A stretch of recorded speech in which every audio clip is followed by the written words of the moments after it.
Hello everyone. Very good morning to all of you. My dear students, आज के इस video session में जिस टॉपिक पर हम लोग चर्चा करेंगे इसका नाम है components of water cooling system.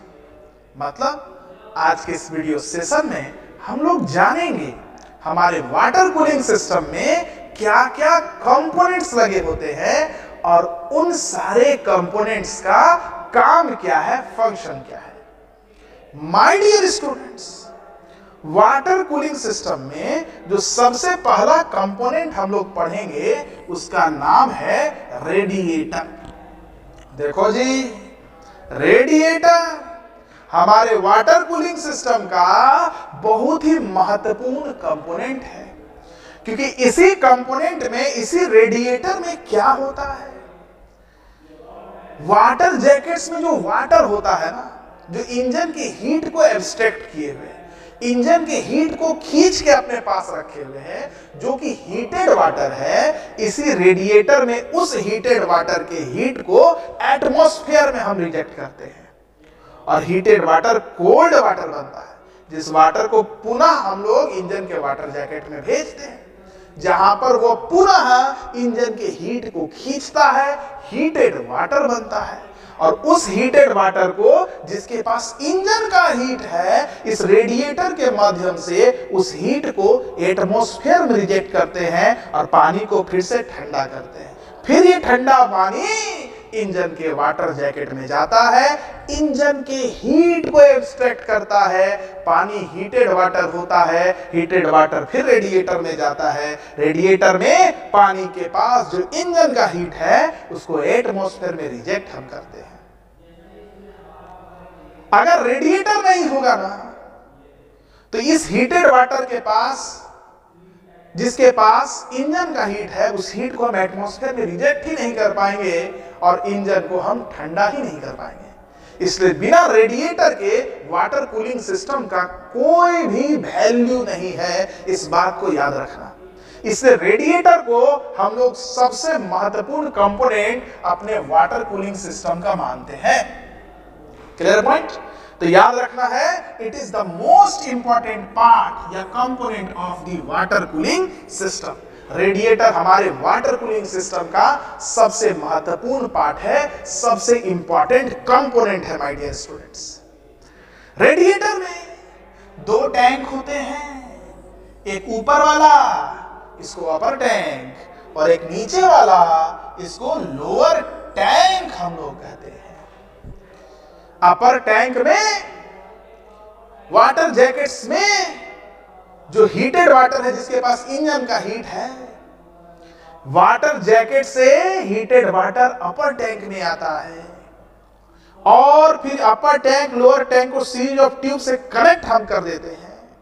तो हीटेड वाटर जब इस ट्यूब से फ्लो करते हुए लोअर टैंक जाता है, तो इस रास्ते के दौरान में इस ट्यूब में चूंकि फिन्स लगा होता है और इसके थ्रू एयर का सर्कुलेशन होता है, तो माय डियर स्टूडेंट्स, ट्यूब जिसमें हीटेड वाटर है वो अपने हीट को एयर को दे देता है और पानी ठंडा होके लोअर टैंक में पहुंच जाता है, जिसको पुनः हम लोग अपने वाटर जैकेट्स में भेज देते हैं। तो याद रखना है my dear students, it consist of, radiator में it consist of two tank, इसमें दो टैंक होते हैं, one is the upper tank and another is the lower tank. एक अपर टैंक होता है, एक अपर टैंक होता है और एक लोअर टैंक होता है।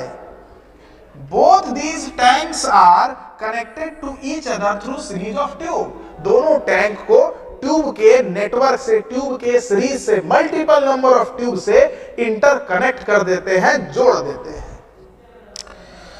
These tubes are surrounded by fins over its entire length। अब इस ट्यूब में हम बताए हैं, यहाँ पर इस तरीके से फिन्स होते हैं जो heat transfer surface area provide करते हैं, ताकि जब एयर का सर्कुलेशन इन ट्यूब्स के क्रॉस हो तो इन फिन्स के माध्यम से ट्यूब के अंदर में जो हीटेड वाटर है वो अपना हीट एयर को दे दे और हीटेड वाटर ठंडा होके लोअर टैंक पर पहुंच जाए। Clear point? चलिए, the main function of radiator is to cool down the heated water which comes from the water jackets after extracting the engine heat. इसका main function क्या है? इसका मेन फंक्शन है heated water जो water jacket से आ रहा है, engine की हीट को खींचते हुए उसके हीट को रिमूव करना। Clear point? तो ये आपका रेडिएटर हो गया माय डियर स्टूडेंट्स, आप लोग इसको लिख लीजिएगा, पीडीएफ दिया हुआ है। नेक्स्ट पॉइंट माय डियर, आगे चलो नेक्स्ट है my dear students, thermostat valve. क्या होता है थर्मोस्टेट वाल्व? तुम लोग को हम बताए हैं, pumped circulation water cooling system में याद करो कि जब तक पानी का टेम्परेचर एक सर्टेन टेम्परेचर तक ना पहुंचे, पानी को अपर टैंक में मत भेजना, नहीं तो क्या होगा, पानी इंजन के थोड़े से हीट को ही लेके जब अपर टैंक में चला जाएगा तो इंजन थोड़ा भी नहीं गर्म हो पाएगा, इंजन ओवरकूल्ड हो जाएगा। और इंजन जब अत्यधिक ठंडा हो जाएगा तो इंजन बैठ जाएगा। इंजन को चलने के लिए थोड़ा सा गर्म भी होना पड़ता। देखते हो ना, कभी कभी ठंडा के दिन में चाबी देते हो, खस खस खस गाड़ी आवाज करता है, लेकिन इंजन स्टार्ट ही नहीं हो पाता क्योंकि इंजन ठंडा हो जाता है। तो थर्मोस्टेट वाल्व क्या करता है कि वाटर जैकेट से जो अपर टैंक में हीटेड वाटर जा रहा है उसके सर्कुलेशन को कंट्रोल करता है जब तक पानी का टेम्परेचर एक सर्टेन टेम्परेचर तक रीच ना कर जाए, यानी कि इंजन जब तक पर्टिकुलरली गर्म नहीं हो जाए तब तक उस पानी को, उस हीटेड वाटर को वाटर जैकेट से अपर टैंक में जाने से रोकता है। लेकिन वही जैसे इंजन थोड़ा सा गर्म हो जाता है, पानी एक सर्टेन टेम्परेचर को रीच कर जाता है, तो थर्मोस्टेट वाल्व रास्ता को खोल देता है और हीटेड वाटर को अपर टैंक में भेजता है ताकि इंजन अत्यधिक गर्म ना हो जाए। तो थर्मोस्टेट वाल्व भी एक बहुत ही महत्वपूर्ण कंपोनेंट है हमारे वाटर कूल्ड सिस्टम का, याद रखना है। It is used in water cooled engine, इसको वाटर कूल्ड इंजन में हम यूज करते हैं या वाटर कूल्ड सिस्टम में भी यूज करते हैं, लिख सकते हो यहाँ पर। It is fitted in the hose pipe connecting the upper tank with water jacket। तुमको बताए हैं जब pump circulation water cooling system पढ़ाए थे, तो अपर टैंक जब वाटर जैकेट से हॉस पाइप के माध्यम से कनेक्टेड होता है, अपर टैंक हॉस पाइप के माध्यम से जब इंजन के सिलेंडर ये वाटर जैकेट इससे कनेक्टेड होता है तो यहीं पर लगा होता थर्मोस्टेट वाल्व। ठीक है, तो ये थर्मोस्टेट वाल्व कहां पर फिट होता है? तो अपर टैंक और वाटर जैकेट्स का जो हॉस पाइप होता है इसमें ही ये थर्मोस्टेट वाल्व फिट होता है, यही पॉइंट लिखा हुआ है। Its operation is based on the liquid temperature, इसका ऑपरेशन बेस्ड होता है लिक्विड टेम्परेचर पर। ये ऑपरेट करता है जो वाटर का टेम्परेचर है उसके ऊपर में। वाटर का टेम्परेचर जब एक सर्टेन टेम्परेचर पर पहुंचता है तभी ये वाल्व खुलता है और वाटर को अलाउ करता है कि वाटर जैकेट से अपर टैंक में सर्कुलेट कर सके। The valve opens and closes by sensing the liquid temperature। Liquid के टेम्परेचर को सेंस करके ये valve ओपन होता है या क्लोज होता है। Clear point my dear students? अब देखिए, देखो कैसे होता है। ये मान लो valve है, इस तरीके से समझो ये valve है, ठीक है। इसमें इस तरीके से थैली बना है, इसको बिलोज कहते हैं। इस तरीके से थैली बना हुआ है, इसको हम लोग बिलोज कहते हैं। इसमें इथिलीन गैस भरा हुआ है, इथिलीन गैस भरा हुआ रहता है। थैली है इस तरीके से, इथिलीन गैस भरा हुआ रहता है।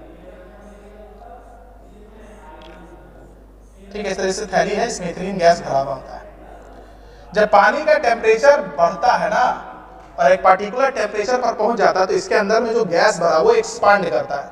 और गैस जब एक्सपांड करता है, ये लोअर एंड फिक्स है, ये अपर एंड जब ऐसे एक्सपेंड करेगा तो इस भाल्व को ऊपर भेज देता है। भाल्व जब ऊपर जाता है तो देखो रास्ता खुल जाता है, और जब रास्ता खुल जाता है तो क्या होगा, यहाँ से वाटर जो होता है वाटर जैकेट से अपर टैंक में फ्लो करता है। लेकिन वही जब टेम्परेचर कम हो जाएगा, टेम्परेचर कम हो जाएगा तो क्या होगा, ये जो एक्सपेंशन हुआ था इस बिलो के अंदर में जो इथिलीन गैस था ये खत्म हो जाता है और भाल्व किस पोजीशन पे आता है, ये तो ऐसे रहेगा। भाल्व जब नीचे आएगा तो अपने इस पॉकेट को नीचे लाता है और इस पैसेज को बंद कर देता है। Clear point? तो याद रखना my dear students, when the liquid temperature rises, जब लिक्विड का टेम्परेचर बढ़ता है टू द प्रिस्क्राइब्ड लिमिट, एक सर्टेन लिमिट तक, it opens and water from water jacket flows to the radiator upper tank. जब लिक्विड का टेम्परेचर एक certain temperature तक पहुंचता है तो ये भाल्व अपने पैसेज को खोलता है, भाल्व ओपन होता है और लिक्विड यानी कि वाटर इंजन के वाटर जैकेट से अपर टैंक में फ्लो करता है, सर्कुलेट करता है। While when temperature of liquid is under the prescribed limit, लेकिन पानी का टेम्परेचर जब प्रिस्क्राइब लिमिट के नीचे रहता है, it gets closed, ये भाल्व क्या करता है, इस रास्ता को बंद कर देता है। Water return to the water jacket through bypass passage है। तुमको बताए थे ना कि जब ये अपर टैंक होता है, ये हॉस पाइप होता है, यहाँ पर थर्मोस्टेट भाल्व लगा होता है, जब पानी इधर नहीं जाता है तो कहाँ जाता है, बाईपास लाइन से वापस से वाटर जैकेट में सर्कुलेट करता है। पंप सर्कुलेशन वाला वीडियो में देख लेना। तो ये बात यहाँ पर लिखा हुआ है, ठीक है। चलिए, very good. Next point my dear students, water pump क्या है? वाटर पंप क्या है? तो pump circulation water cooling system में हम लोग एक एक्सटर्नल पंप को यूज करते हैं ताकि जो वाटर कोल्ड वाटर है लोअर टैंक में उसको फोर्स कर सके अपने वाटर जैकेट में। ये कनेक्टेड होता है इंजन के क्रैंकशाफ्ट के साथ पुली और भी बेल्ट के अरेंजमेंट से। तो याद रखना है, it is fitted in the हॉज pipe connecting the lower tank with water jacket of engine. तुमको बताए हैं पंप सर्कुलेशन में, देखो बताए हैं कि लोअर टैंक होता है, इसका हॉज पाइप वाटर जैकेट के साथ कनेक्टेड होता है और यहीं पर लगा होता है एक सेंट्रीफ्यूगल पंप। तो लोअर टैंक और वाटर जैकेट का जो हॉज पाइप है, इसी हॉज पाइप में आपका एक सेंट्रीफ्यूगल पंप फिटेड है। इसी को वाटर पंप कहते हैं, इसको हम लोग इंपेलर भी कहते हैं। Its main function is to force the cold water from the lower tank to the engine water jacket. इसका मेन फंक्शन क्या है? कोल्ड वाटर क्योंकि लोअर वाटर टैंक में है, उसको इंजन के वाटर जैकेट में फोर्स करना। It is driven by the crankshaft से चलता है of the engine by connecting the shaft of pump. Pump के शाफ्ट को क्रैंकशाफ्ट से कनेक्ट कर देना है with the crankshaft with V belt and pulley arrangement, V belt और पुली अरेंजमेंट के द्वारा। In most of the water cooled engine system, जितना भी वाटर कूल्ड इंजन सिस्टम है, centrifugal pump is used as water pump. ज्यादातर या लगभग सब में हम लोग सेंट्रीफ्यूगल पंप को ही यूज करते हैं वाटर कूल्ड सिस्टम में as a water pump. Clear point? चलिए नेक्स्ट कंपोनेंट हम लोग देखेंगे my dear students.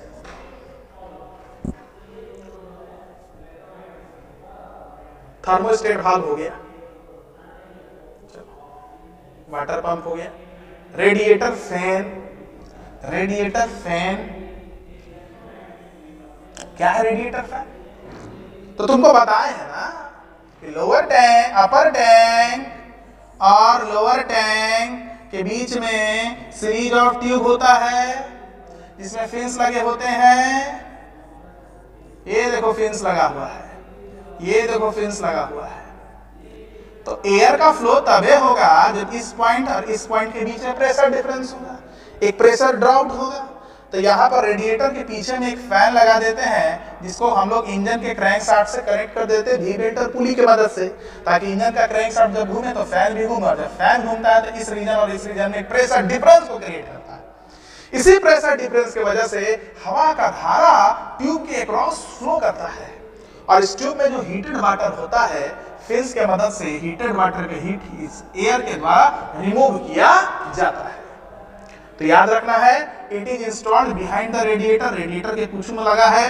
It is also driven by engine crankshaft bye connecting it with pulley and we belt. इसको चलाते हैं इंजन के क्रैंकशाफ्ट से, वी बेल्ट और पुली से उसको कनेक्ट करके। इट प्रोड्यूसेस अ ड्राउट, ये ड्राउट प्रोड्यूस करता है, मतलब प्रेशर डिफरेंस प्रोड्यूस करता है, due to which air stream flows across the tube, जिससे एयर का स्ट्रीम, हवा का धारा इस ट्यूब के क्रॉस फ्लो करता है of the radiator and cool down the water in the tube, और वाटर जो इस ट्यूब में होता है उसको ठंडा कर देता है। Clear point? Clear point my dear students. चलिए आई होप आपको ये सारा पॉइंट क्लियर हो गया होगा।